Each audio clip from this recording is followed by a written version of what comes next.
Tahukah kamu, menurut jurnal Infodatif Pusat Data dan Informasi Kemenkes RI, jumlah kematian akibat bunuh diri di seluruh dunia ini mencapai angka 800.000 kematian per tahun. Itu berarti terdapat satu orang yang meninggal karena bunuh diri di setiap 40 detik.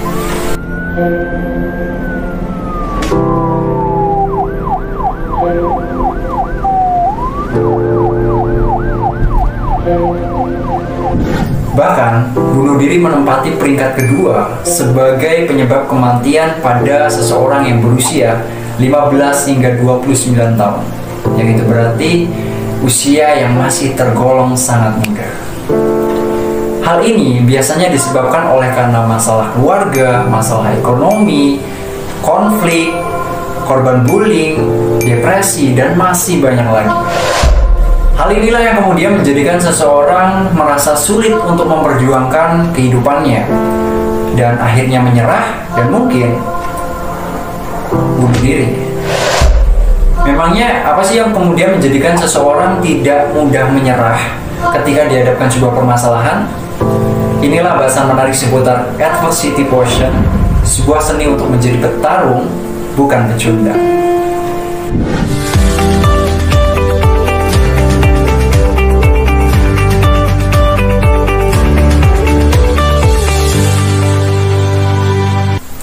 Halo teman-teman, kembali lagi dengan saya Teguh Prasetya. Dan di video kali ini kita akan membahas seputar apa itu adversity quotient dan hal apa saja sih yang mempengaruhinya.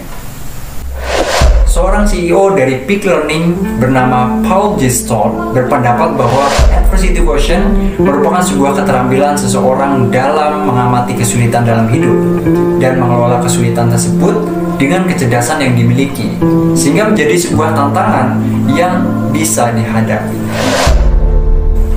Ada beberapa indikator tinggi rendahnya adversity quotient yang dimiliki oleh seseorang. Seseorang yang memiliki EQ tinggi, dirinya akan cenderung memilih fight atau menghadapi ketika dihadapkan sebuah permasalahan. Karena seseorang yang memiliki EQ tinggi cenderung mampu memotivasi diri mereka sendiri. Dirinya juga cenderung berpikir sebelum bertindak, sehingga setiap keputusan yang dia ambil adalah keputusan yang matang. Dirinya sering berorientasi pada masa depan, hingga akhirnya dia mampu bersikap gigih, optimis dalam menjalani kehidupannya. Akan tetapi, berbeda halnya dengan mereka yang memiliki EQ rendah.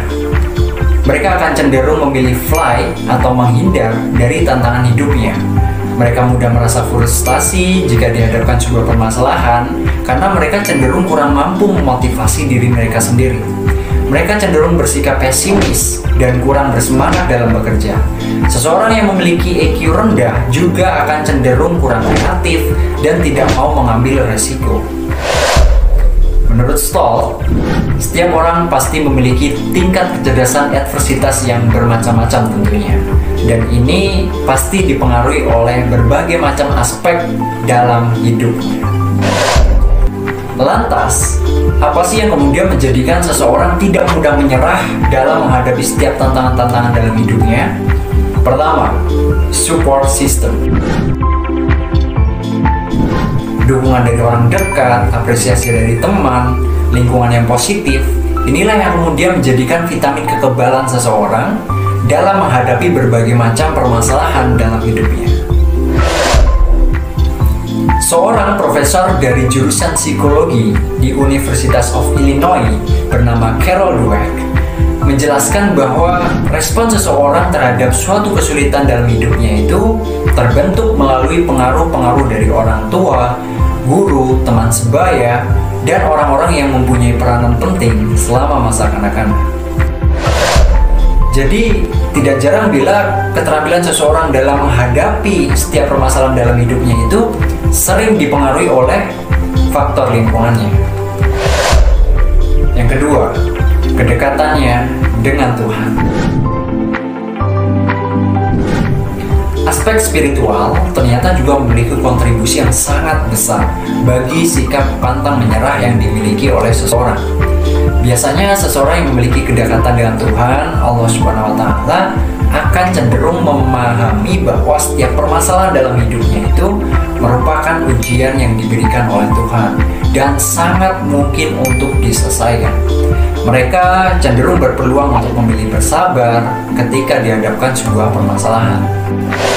Yang ketiga, faktor yang menjadikan seseorang mudah memilih untuk pantang menyerah atau tidak menyerah dalam menghadapi setiap permasalahan dalam hidupnya itu karena mereka terbiasa untuk menghadapi setiap permasalahan yang ada atau fight dan bukan menghindar dari permasalahan atau flight.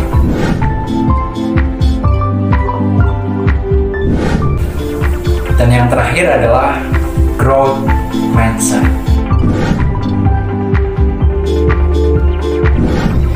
Faktor yang sering menjadikan seseorang mudah pantang menyerah adalah karena mereka juga memiliki mindset yang berkembang. Mereka cenderung akan menganggap bahwa setiap kegagalan yang mereka hadapi adalah sebuah pembelajaran dan bukan kebuntuan. Setiap orang pasti memiliki permasalahan kok, termasuk dirinya. Dan setiap tantangan adalah cara terbaik untuk menguatkan dan menjadikan dirinya lebih baik.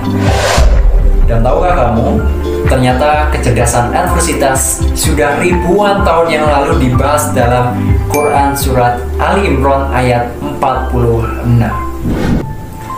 Artinya, dan berapa banyaknya nabi yang berperang bersama-sama mereka, sejumlah besar dari pengikutnya yang bertakwa.